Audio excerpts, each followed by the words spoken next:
Purihin siya yawitan at papurihan magpakailanman.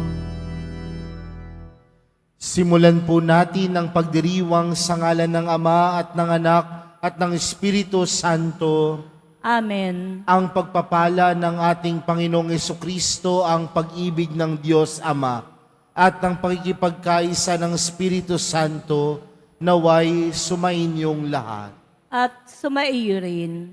Mga kapatid, tayo pong lahat ay nagkakatipon bilang isang mag-anak ng Diyos sa pagdiriwang ng banal na Eukaristiya. At upang tayo po ay maging karapat-dapat gumanap sa banal na pagdiriwang na ito, alalahanin po natin ang ating mga pagkukulang at nagawang pagkakasala at buong kababaang loob tayong humiling ng awa at pagpapatawad mula sa Diyos.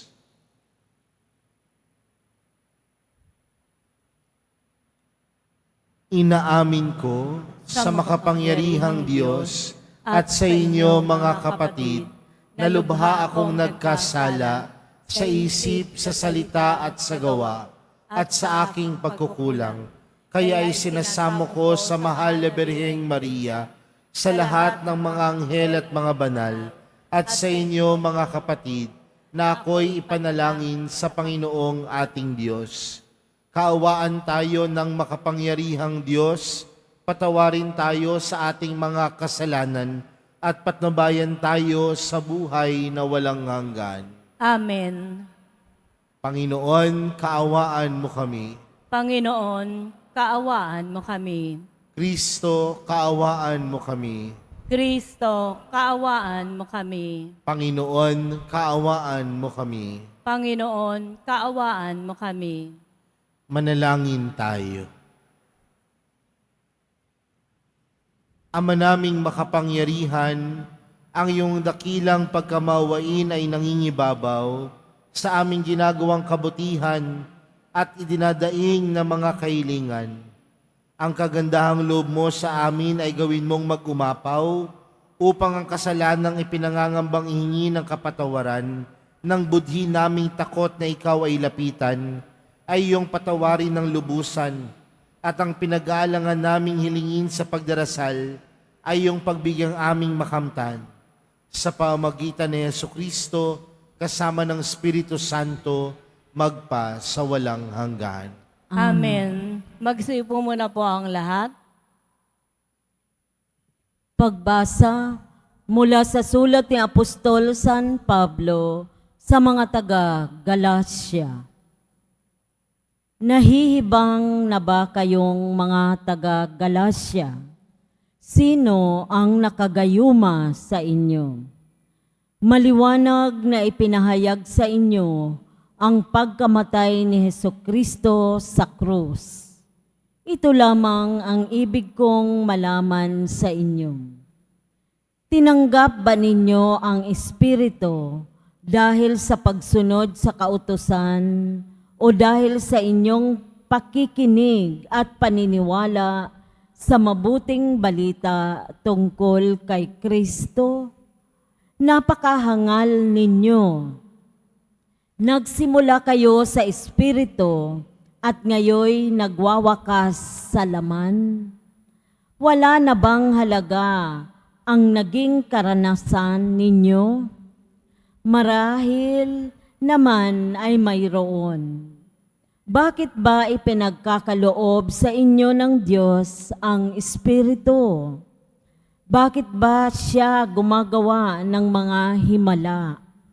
Dahil ba sa inyong mga gawa ayon sa kautusan o dahil sa inyong paniniwala sa mabuting balita? Ang salita ng Diyos. Salamat sa Diyos. Poong Diyos ay purihin, nilingap niya ang Israel. Poong Diyos ay purihin, nilingap niya ang Israel. Nagpadala ang Diyos sa atin ng isang makapangyarihang tagapagligtas mula sa lifi ni David na kanyang lingkod. Ipinangako niya sa pamamagitan ng kanyang mga banal na propeta noong una. Poong Diyos ay purihin, nilingap niya ang Israel. Na ililigtas niya tayo sa ating mga kaaway at sa kamay ng lahat ng napupuot sa atin. Ipinangako rin niya na kahahabagan ang ating mga magulang at aalalahanin ang kanyang banal na tipan. Poong Diyos ay purihin, nilingap niya ang Israel. Yan ang sumpang binitiwan niya sa ating amang si Abraham, na ililigtas tayo sa ating mga kaaway, upang walang takot na makasamba sa Kanya at maging banal at matuwid sa Kanyang panginingin habang tayo'y nabubuhay. Poong Diyos ay purihin, nilingap niya ang Israel. Magsitayo na po ang lahat.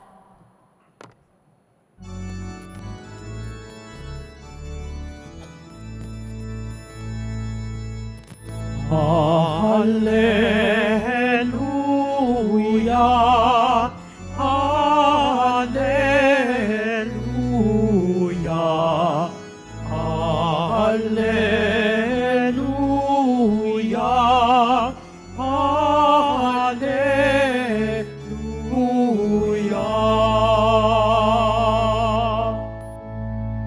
Kami iyong pangaralan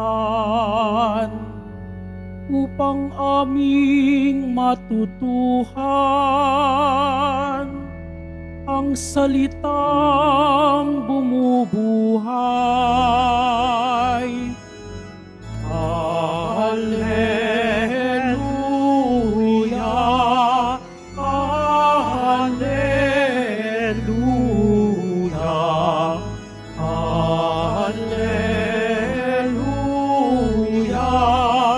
Hallelujah.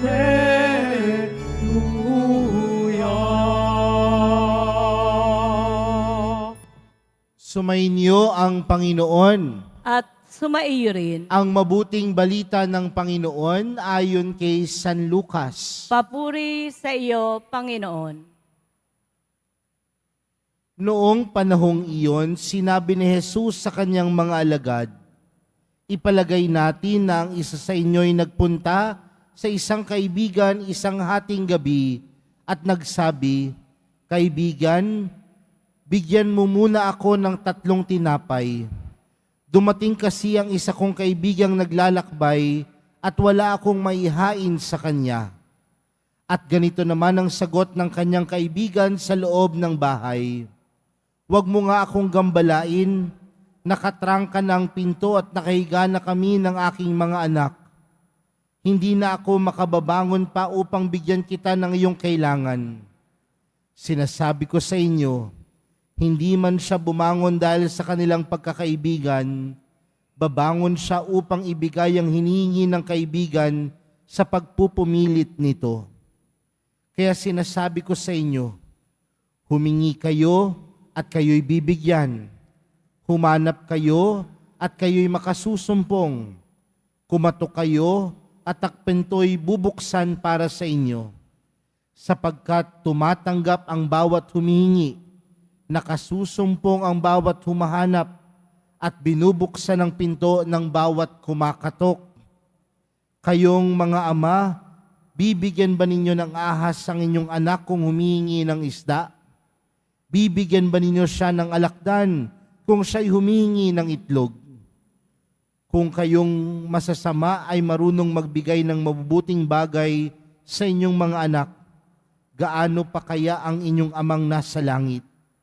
Ibibigay niya ang Espiritu Santo sa mga humihingi sa Kanya. Mga kapatid, ang mabuting balita ng Panginoon. Pinupuri ka namin, Panginoong Hesukristo. Magsiyo po muna po ang lahat. Magandang tanghali po sa inyong lahat. Pwede bang batiin ninyo ang katabi ninyo ng magandang tanghali? Mga kapatid, sino po sa inyo dito ang nananalangin sa Diyos araw-araw? Marahil karamihan po sa atin ay tunay na nananalangin sa Diyos. At kapag tayo po ay nananalangin, minsan po ang namumutawi sa ating panalangin ay tayo ay humihiling sa Panginoon. Tama po ba? May mga pagkakataon na kapag tayo ay nananalangin, Lord, bigyan mo nga ako nito. Panginoon, ipagkaloob mo nga sa akin ang bagay na ito. Panginoon, pahingi nga po nito. Naalala ko po nung ako po ay nagdarasal sa isang simbahan, at habang ako po ay nagdarasal sa isang simbahan, ako po ay taimtim at nakapikit. May tumabi po sa akin na isang babae, at ang panalangin niya sa Panginoon ay ganito, Panginoon, sana po pagkatapos ng panalangin na ito, makita ko na po ang aking mapapangasawa. Sabi niya, At ang lakas-lakas ng boses niya, kaya napakikinggan ko yung kanyang panalangin. Sabi ko, mukhang bata pa itong babae.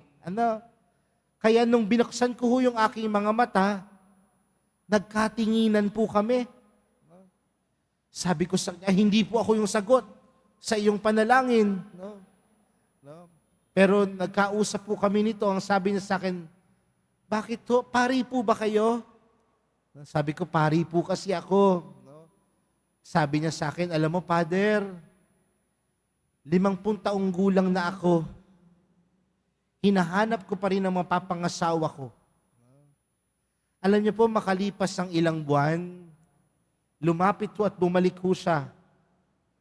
Tang sabi niya sa akin, Father, sinagot na po ng Panginoon ang aking panalangin. Sabi ko sa kanya, di ba? Sabi ko sa iyo, may asim ka pa? At ano hong pinupunto nito mga kapatid? May mga panalangin po tayo at nilalapit natin sa Panginoon. At tila pinapaalala po sa atin sa mga pagbasa natin, lalong-lalo na po ang ating ebanghelyo para sa araw na ito, na ang lahat ng ating panalangin, lahat ng ating inilalapit sa Diyos, Kanyang pinakikinggan. Ang tanong, pinakikinggan lamang ba ng Diyos? O kaya'y tinutugon niya ang ating mga panalangin? Mga kapatid, hindi lang nakikinig ang Panginoon. Hindi lang pinakikinggan ng Diyos ang ating mga tinig, bagkus laging ipinagkakalob sa atin ang ating ipinapanalangin. Pero aminin man natin o hindi, may mga pagkakataon na akala natin hindi tayo pinakikinggan ng Diyos. May mga pagkakataon na akala natin nagbibingi-bingian ng Diyos sa ating mga panalangin. Pero tandaan natin, lahat ng ating inilapit sa Kanya, may tugon. At ang pagtugon ng Diyos, hindi naayon minsan sa kagustuhan natin, kundi naayon sa kagustuhan ng Diyos. At ito'y inaayon niya sa tamang oras, sa tamang panahon, at sa tamang pagkakataon. Kaya mga kapatid, sa araw na ito, yan ang unang ipinapaalala sa atin ng Panginoon. Lumapit tayo sa Kanya at tayo'y Kanyang tutugunin. Tayo'y Kanyang pakikinggan. Hindi minsan sa panahon natin o sa oras natin, kundi sa oras ng Panginoon at sa tamang oras na ipinagkakaloob ng Diyos. At ang tamang oras at tamang panahon, ang pinakamagandang panahon at pinakamagandang oras dahil ito'y mula sa Diyos. Kaya wag hong humina ang loob kung sa tingin mong hindi ka pinakikinggan ng Panginoon sa iyong panalangin. Huwag mawala ng lakas ng loob na patuloy na lumapit sa Diyos dahil ika'y pakikinggan niya at ika'y sasagutin niya sa bawat panalangin na ipagkaloob mo sa Kanya. Pangalawang bagay, mga kapatid, madalas kapag tayo po ay nananalangin, ang nasa isip natin na baguhin ang pag-iisip at kagustuhan ng Diyos para sa atin. Pero tandaan natin, mga kapatid, sa ating pananalangin sa Diyos, hindi natin binabago ang Kanyang pag-iisip.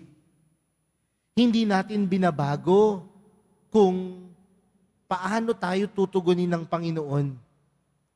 Kundi sa pamagitan ng ating panalangin, ang nagbabago ang puso natin, ang nagbabago ang sarili natin, ang nagbabago ang disposisyon natin upang tanggapin ang sagot sa ating mga panalangin. We never change the mind of God, but it is our disposition on how we receive the answer of God to our prayers that should change. Hindi natin binabago ang pag-iisip ng Diyos, kundi sa pamamagitan ng ating panalangin, yung disposisyon natin na matanggap ng bukal sa ating kalooban, bukal sa ating puso, ang kagustuhan ng Diyos para sa atin. Mga kapatid, sa pananalangin, tayo ang nagbabago. Sa pananalangin, ang puso natin ang nagbabago, hindi ang pag-iisip ng Diyos. Kaya mga kapatid, sa araw na ito, patuloy tayong manalangin. Huwag tayong magsawang manalangin. Huwag tayong matakot lumapit sa Panginoon. Huwag tayong mapanghinaan ng loob na lumapit kay Jesus. Dahil ang ating panalangin, tunay na Kanyang pinakikinggan, tunay na Kanyang dinirinig, at ipinagkakaloob sa atin sa tamang oras at tamang pagkakataon. At kung dumating man ang tamang oras at tamang panahon, sana mabago din ito yung ating disposisyon na tanggapin ang biyaya, tanggapin ang sagot sa ating panalangin mula sa Panginoon. Kaya mga kapatid, sa pagpapatuloy po ng ating banal na misa para sa araw na ito, paalala po sa ating lahat, merong tayong Diyos na hindi lamang nakikinig sa ating panalangin, kundi meron tayong Diyos na tunay na tumutugon at sumasagot sa ating panalangin. Lumapit tayo sa Kanya, sabihin natin sa Kanya ang ating panalangin, at sa tamang oras at pagkakataon, ang ating panalangin ay Kanyang diringgin. Amen.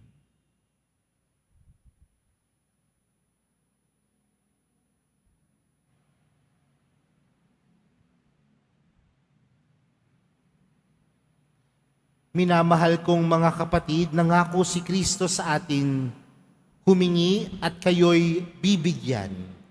Lumapit tayo sa ating Amang nasa langit na may kapanatagan at pananalig. Ang ating panalangin, mapagmahal na Ama, hinihintay namin ang lahat mula sa iyo. Mahal na Ama, hinihintay namin ang lahat mula sa iyo. Bilang simbahan, naway italaga natin ang ating mga sarili sa tunay at malalim na buhay pananalangin. Manalangin tayo. Mapagmahal na Ama, hinihintay namin ang lahat mula sa iyo. Ang mga taong labis na abala, naway matutong maging bahagi ng kanilang mga gawain ang pananalangin. Manalangin tayo. Mapagmahal na Ama, hinihintay namin ang lahat mula sa iyo. Tayo naway patuloy na manalangin kahit nagaano kabigat ang ating kasiraan ng loob dahil sa mga pagsubok sa buhay. Manalangin tayo. Mapagmahal na Ama, hinihintay namin ang lahat mula sa iyo. Ang mga may sakit, naway magkaisa sa kanilang pananalangin at sakripisyo sa mga pagpapakasakit ni Kristo. Manalangin tayo. Mapagmahal na Ama, hinihintay namin ang lahat mula sa iyo. Ang mga tapat na yumao, naway muling mabuhay kay Kristo. Manalangin tayo. Mapagmahal na Ama, hinihintay namin ang lahat mula sa iyo. Sa katahimikan po ng ating mga puso, ilapit po natin sa Diyos ang ating mga pansariling panalangin, gayon din ng mga taong humiling ng ating mga dasal.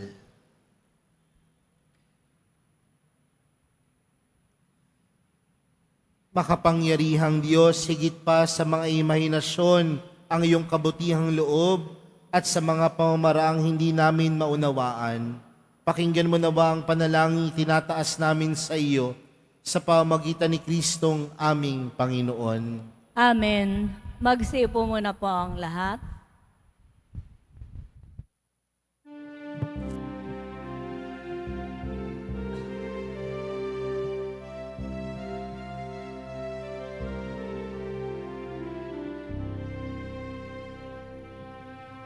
Itong tinapay at alak na mula sa'yo, muling ihahain sa kabutihan mo. Kunin at tanggapin alay sa'yo. Pasasalamat ng puso. Magsitayo na po ang lahat.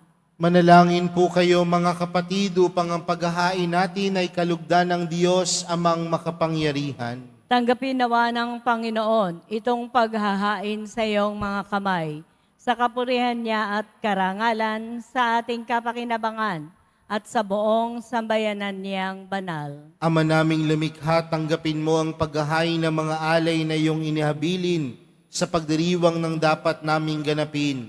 Ang kabanalan ng iyong pagliligtas naway sumaamin sa pamamagitan ni Jesucristo kasama ng Espiritu Santo magpa sa walang hanggan.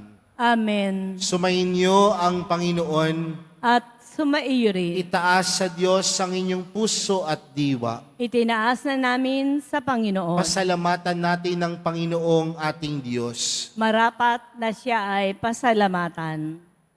Ama naming makapangyarihan, tunay ngang marapat na ikaw ay aming pasalamatan. Sa iyong paglingap at kagandahang loob, ang tao'y nilikha mo't pinangasiwa sa sansinukob.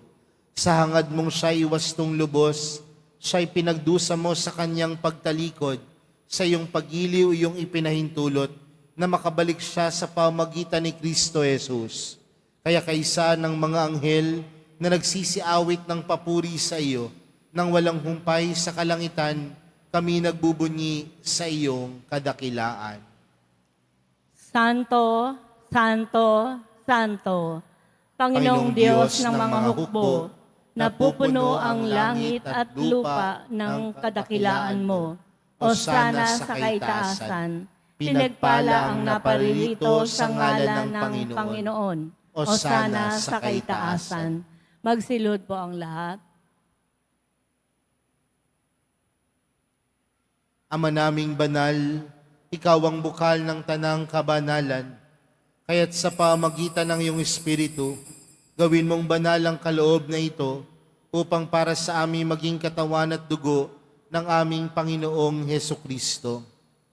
Bago niya pinagtiis ang kusang loob na maging handog, hinawakan niya ang tinapay, pinasalamatan kanya, pinaghati-hati niya iyon, iniabot sa kanyang mga alagad at sinabi, tanggapin ninyong lahat ito at kanin. Ito ang aking katawan na ihahandog para sa inyo.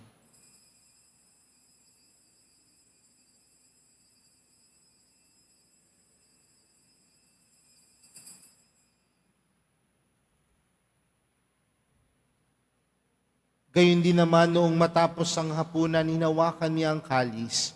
Muli kanyang pinasalamatan. Iniabot niya ang kalis sa kanyang mga alagad at sinabi, "Tanggapin ninyong lahat ito at inumin. Ito ang kalis ng aking dugo, ng bago at walang hanggang tipan. Ang aking dugo na ibubuhos para sa inyo at para sa lahat, sa ikapagpapatawad ng mga kasalanan. Gawin niyo ito sa pag-alala sa akin."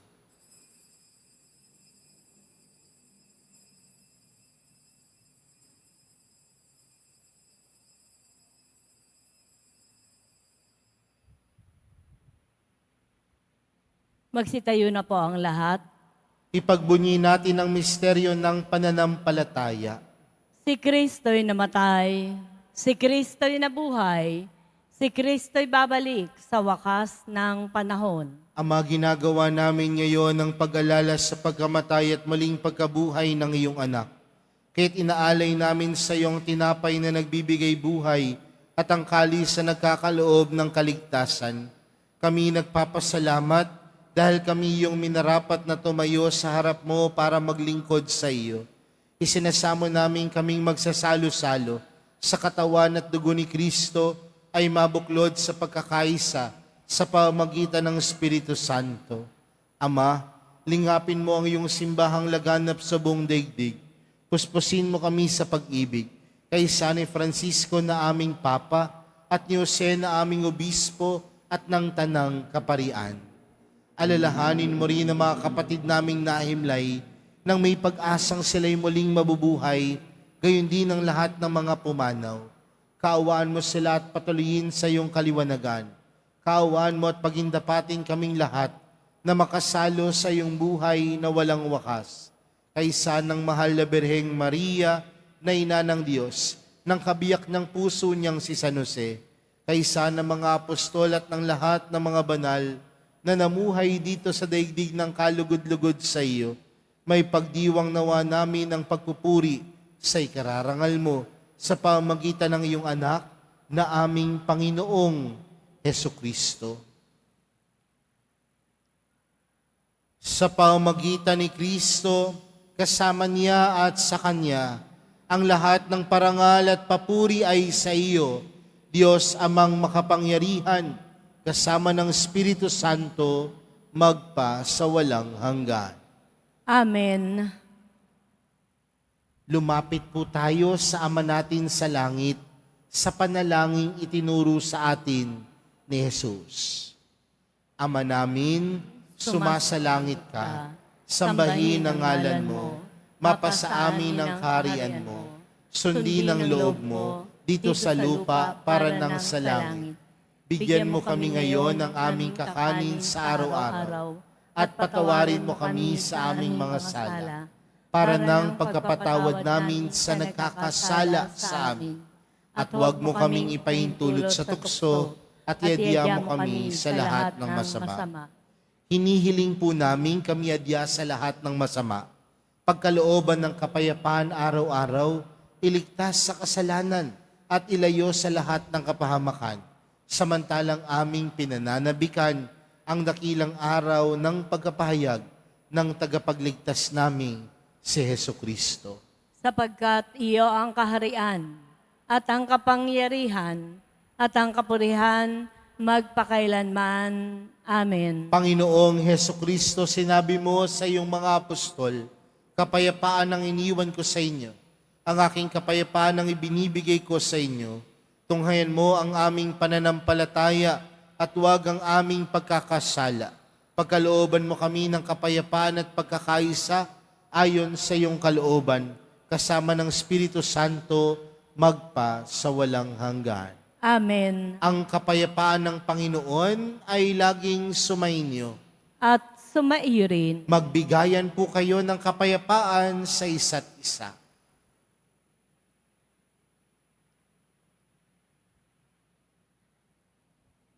Kordero ng Diyos na nag-aalis ng mga kasalanan ng sanlibutan, maawa ka sa amin. Kordero ng Diyos na nag-aalis ng mga kasalanan ng sanlibutan, maawa ka sa amin. Kordero ng Diyos na nag-aalis ng mga kasalanan ng sanlibutan, ipagkaloob mo sa amin ang kapayapaan. Magsiluhod po ang lahat.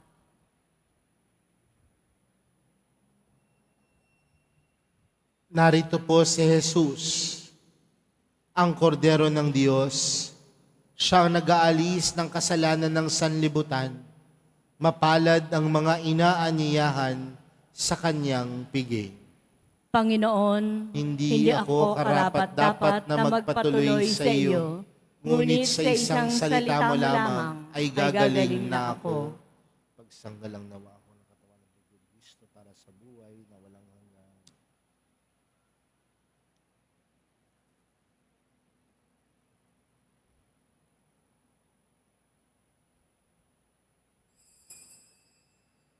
Para po sa lahat ng tatanggap ng banal na komunyon, sasagot po tayo ng amen. Pagkasabi po ng pare o ng lay ministers ng katawan ni Kristo, at isubo po agad sa bibig bago umalis sa harapan ng pare o ng lay ministers. Sumunod po tayo at maraming salamat po.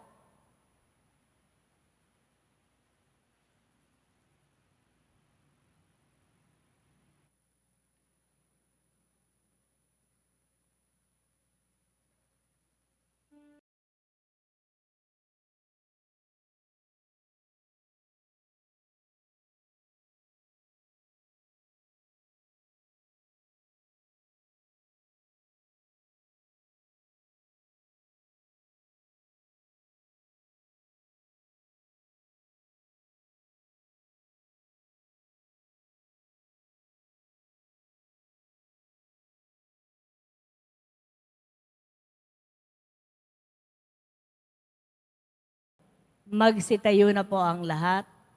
Manalangin tayo. Ama naming mapagmahal, ipagkaloob mong sa pagsasalo namin sa pagkait inuming banal, kami ay maging katawan ni Kristo na aming pinakinabangan sa pamamagitan niya kasama ng Espiritu Santo magpa sa walang hanggan. Amen. Sumainyo ang Panginoon. At sumaiyo rin. Mahal na pong Jesus Nazareno, inihayag mo sa pamamagitan ng krus ang walang maliw na pag-ibig ng Diyos sang katauhan. Pakinggan mo ang kahilingan ng iyong angkan na nagsusumamo sa iyo. Makamtan nawa nila ang iyong katugunan at tanggapin ang kasagutan na may utang na loob na tinatanaw. Basbasan din po ninyo ang mga daladala nilang mga imahin at dasalan. Sa pamamagitan ng bendisyon na ito, naway maalala nila ang mga pangako nila noon sa binyag, na ikaw ang kanilang iibigin at paglilingkuran bilang Panginoon, magpa sa walang hanggan. Amen. At pagpalain po kayong lahat ng makapangyarihang Diyos, Ama, Anak at ng Espiritu Santo. Amen. Humayo kayong taglayang kapayapaan ng poong Jesus Nazareno. Salamat sa Diyos.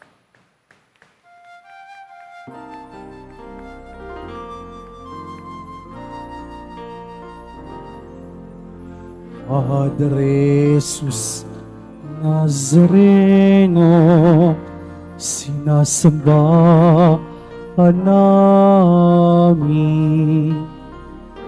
Pinipintuho ka namin,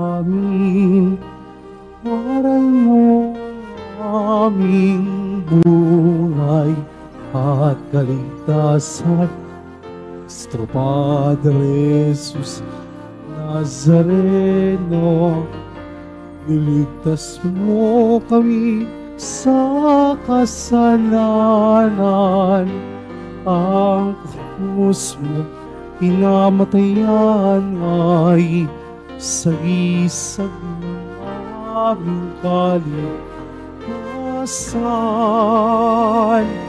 Nuestro Padre Jesus Nazareno, dinarangan ka namin.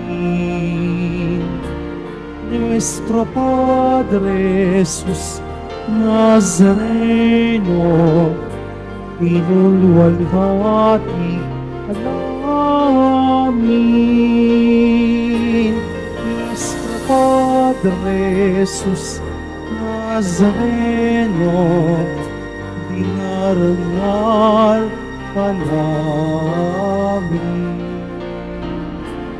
Nuestro Padre Jesus Nazareno, inuwalhati ka namin.